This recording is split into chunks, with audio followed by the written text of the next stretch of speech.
with a multicultural structure based in Turkey and has a humanitarian intervention experience in both child protection and education sectors in Turkey and mainly in Syria since 2014.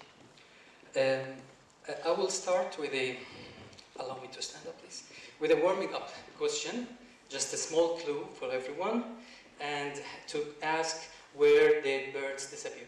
May I ask for my friend Ben from Uganda, please? Can you give a hand, please? Actually, I brought some handouts of the stories and I would like to distribute it among the tables. Yeah, please. But please don't open this, the stories, just the first and second page, and I will lead you to the story, so we will find out where did birds disappear. Actually, this is one story, one of a full set of 6 stories, where recently we have developed, we have presented and distributed among 100 schools, like 23,000 issue every year for 6 months. And we have allocated one reading class in every school, and we trained the teachers to act as a storytelling also as well. So, where did birds disappear? I'll now try to perform as a storyteller. So, excuse me, I don't have this experience. So, Amr and Amal are 2 kids. One day, upon a time, they went into a neighborhood park. While they were playing, they noted that the park was so quiet and boring. And they noted that there's no birds in the park. So they started to find out where birds disappeared, and they tried to providing some cereals, some water. They tried to clean the mess around the park, but vain. No birds shown around. So who guess where did birds disappear? Come on, guys. Yep. No, not that part. Okay, I'll not make it longer, and you can open now the 3rd page. Well, oops, this is the strange metal object hidden in the grass. They know that birds, they dislike these strange objects. You can see it there. Don't touch it. Okay, you're right.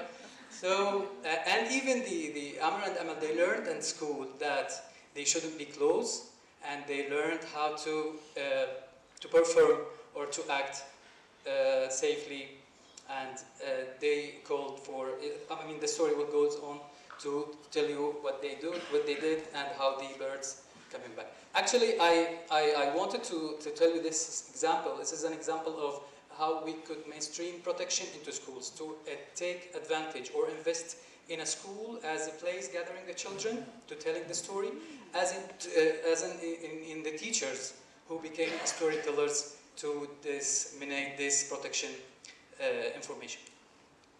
So, back again to our main topic.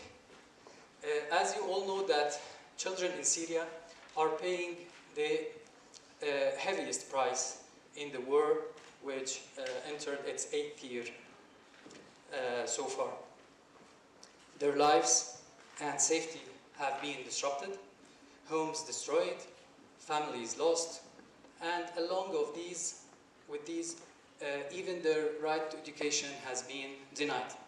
So we, Children of One World, works with UNICEF mainly in order to increase access to the quality education and to provide or to contribute in preventing and responding to child protection issues in north of Syria.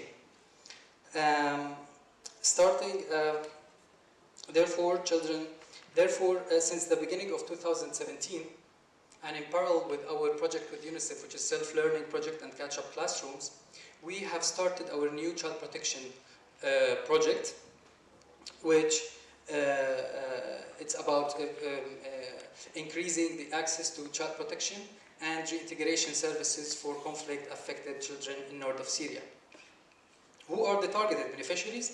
Targeted beneficiaries were the children between 5 to 16, who are survivors or at risk of affiliation with armed forces and armed groups, child labor, out-of-school children, and unoccupied and separated children. Mainly, the project works where Children of One World provides child protection services based on identified needs and gaps. Respectively, we adopt a comprehensive community-based to deliver integrated child protection services. And this is a small graph shows that we consider the identification sources, which is the child-friendly spaces. We are operating recently 10 child-friendly spaces, 7 funded by UNICEF, mobile teams, and child protection networks. Those are the target groups: CAFAG, out-of-school children, unaccompanied and separated children, and child labor. Our intervention goes through 3 sectors actually: the education services, through our running projects, self-learning, catch-up, and formal education; cash assistance, which is mainly targeting orphans. It's called orphan guarantees, or what we call kafala concept; and livelihood assistance. So how does this project integrated with the education project? Mainly, adopting and disseminating a code of conduct that adequately addresses child safeguarding in schools. Then providing both cash assistance, particularly orphans guarantees, kafala, and livelihood assistance to caregivers of survivors and at-risk children, and ensure engaging them into our or other available education facilities. Definitely, TOR has been developed and referral mechanism agreed based on a clear criteria to provide cash intervention. Third, involving for child protection specialists and case management workers in our self-learning program and child-friendly spaces and schools where we conduct catch-up classes.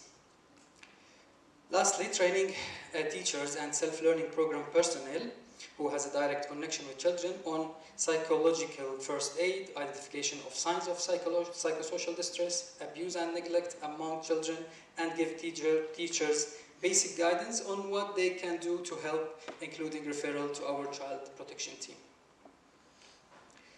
The main outcomes and impact integration example is 158 cases was reported as child recruitment or children at risk of recruitment, 118 children affiliated with armed forces and armed groups, child labor survivors provided with education opportunities, 300 child who are survivors or at risk received specialized child protection services through other programs, 13,500 of children and adults received exclusive remnants of war risk education into schools.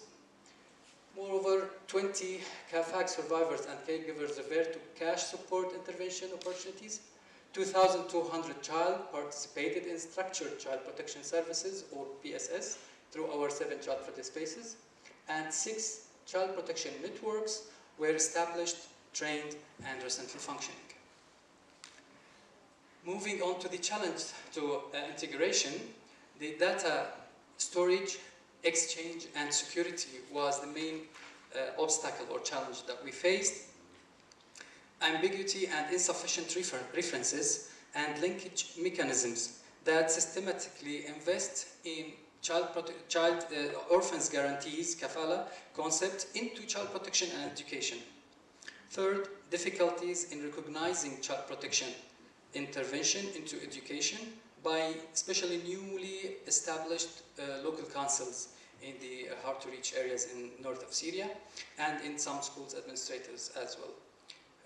So, finally, lessons learned. It's going to be like a calling on ourselves and our partners and donors in order to invest in education for better child protection. I mean, this could be through advocating and enforcing more fund for training teachers on child protection minimum standard, PSS, PFA, supporting educational directorates and educational offices into local councils as well. 2, investing in learning and sharing. Learning and sharing for child protection INEE integration resources and approaches within well-structured, inclusive, and accessible platforms. 3, invest in standardizing orphans guarantees for better child protection and access to education. 4, invest in considering data storage and security. And we definitely recognize that the importance of developing light, context-based, and well-secured information management system will definitely enhance quality of programs integration. Thank you for listening.